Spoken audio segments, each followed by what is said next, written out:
మైనం చెల్లిపో. నువ్వు ఏడైనా బతికాను, మా ఇంటికి అడిగి పెట్టబాక. అదేంటన్నా పెద్దవాడిని నల్లా దోహేస్తున్నావు? మీ అమ్మే కదా. నీకేం తెలియదు చెప్పేది అన్న తల్లిని బయటకు దోహేస్తావు, నువ్వు చెప్తే మేము వినాలా? నువ్వు రామ్మా, నిన్ను నేను చూసుకుంటా. బాబా నీకేం తెలీదు.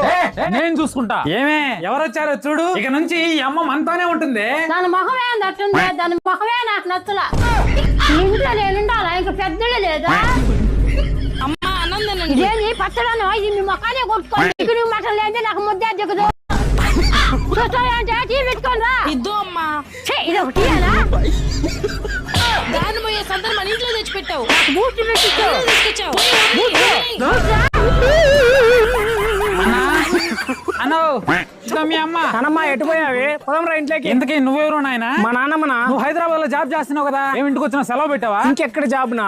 ఏ చక్క జాబ్లన్నీ వీకేస్తున్నారు. అది కూడా నిజమేలే. అందుకే కాలానికి తగ్గట్టు ఏ కోర్సులు కూడా నేర్చుకోమని చెప్పేది. నేర్చుకుందామనే ఉంది. ఎక్కడ నేర్పిస్తారు? ఇప్పుడు బాగా ట్రెండింగ్ లో ఉన్నది స్విగ్గీ ఇంకా వార్నర్ బ్రోస్ లో వర్క్ చేసినటువంటి మన తెలుగు వాళ్ళు